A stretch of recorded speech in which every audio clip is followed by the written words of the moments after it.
Hey everybody, this is Retrokid Reviews, and yes, I actually got a new Nerf blaster. It's the Elite 2.0 Trailblazer, but you're not here for that for this video. You're here for my quick thoughts / review of Prey, the new Hulu original Predator movie that came out over the weekend.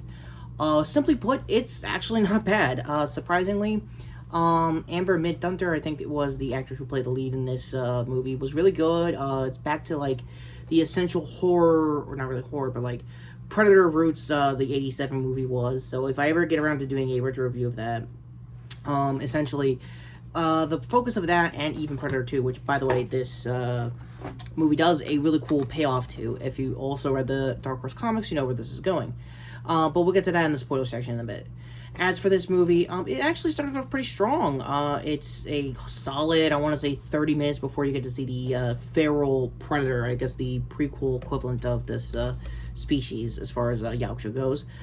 Terminology-wise, yeah, I'm agreeing with everybody. This is actually a pretty good, strong movie that they've sorely needed since Shane Black's run at it back in 2018.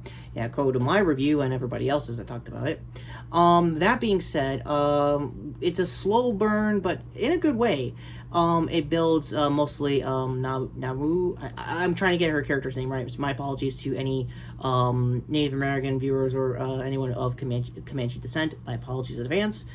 With that being said, speaking of, the cool thing is, turns out the director, Dan Trachtenberg, who did 10 Cloverfield Lane, actually wanted to do this in both, or a little bit in the Comanche language, and then gradually go to English, like some movies tend to do back in the day.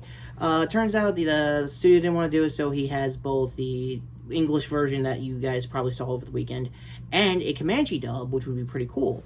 So, to put it in anime or toku terms, English dub, sub. So I'm probably going to check out the sub later on.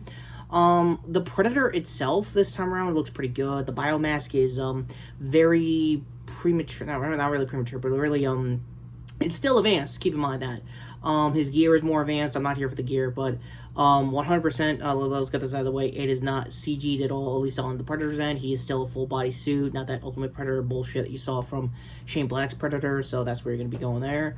The whole focus of this movie, at least on the human side of things, is that Naru is trying to prove herself as a warrior for the tribe kind of vibe. And she definitely earns it as time went on. Her brother also is very vocal throughout most of the movie too, and they have a really good back and forth dynamic of like, yeah, you could probably do this, but you need that one thing, and he's in a similar kind of way. Ultimately, the third act is very, some would say rushed. To me, I feel like it was built pretty well if you were paying attention. My best guess, it will probably have a better hook, or probably hits different with the Comanche dub. My gripes aside, there's very few and far between. There's not really much you could trim off of.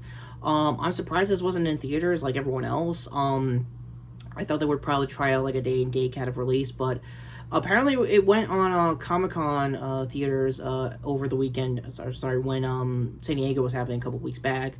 So from those initial previews, everyone was pretty positive about the movie too. Same here, now seeing it the weekend after of its release. And ultimately, should I get back into the Predator franchise after this movie? Yeah, I would if I was you. Should I dedicate a real Nerf loadout?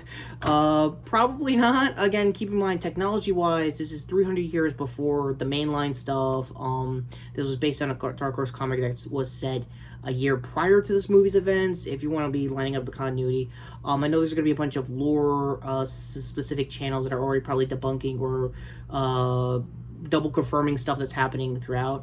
My only question, so far, is this feral predator going to be airdropped as a new class type for the Hunting Grounds game? Because I haven't played it since quarantine started.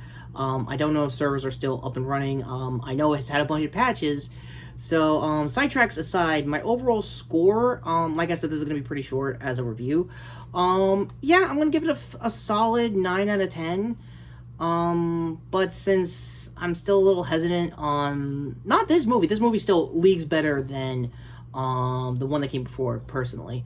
A lot of people are saying this is second to none to the original movie, and I still think yes, but I like it as like my new like Three Horsemen. It's like this, Predator 2, and the original Predator, to me, all kind of in a weird way paid off, because like I said, this is now where we get to the spoiler section. For those who remember Predator 2, I haven't done a retro review. I think it was fine. Honestly, it's the black sheep of the franchise when it comes to sequels. You can look back and go, it's actually not that bad now you really look at it. There's still some, dated, cringy stuff, but ultimately there's still a good idea of what Predator movies are supposed to be. Basically, drop a Yautja into a completely different movie, completely different action environment. So for the first movie, it was basically a macho 80s movie, but it also surprisingly turns into a horror movie. In Predator 2's case, it's a Lethal Weapon knockoff, but also slowly turns into a Predator horror-style movie, which is kind of the same thing here, too. I think it is definitely trying to be based on the Dark Horse Comics 1718 story. However, I think it's like an A24 style, I guess, thriller, historical thriller, turned into a Predator plot. Again, that's kind of where I think this is trying to be. Like, the Predator is just like an avatar to be in these different types of genres to just do whatever. And now that 20th Century Studios opened the idea of, like, what if we could just put him throughout history? Like, AVP kind of sort of tried, see my retro review for that came out last week. But it wasn't really fleshed out. It wasn't really that much lore to go off of. It's not really the detriment to, like, Paul W. Anderson's writing there. I don't think he was the co-writer of it. I'm gonna have to be... Someone will check me in the comments for that, just to be on the safe side. Ultimately, should you see this if you have a Hulu account? Totally. It's definitely worth it. Should this be in theaters?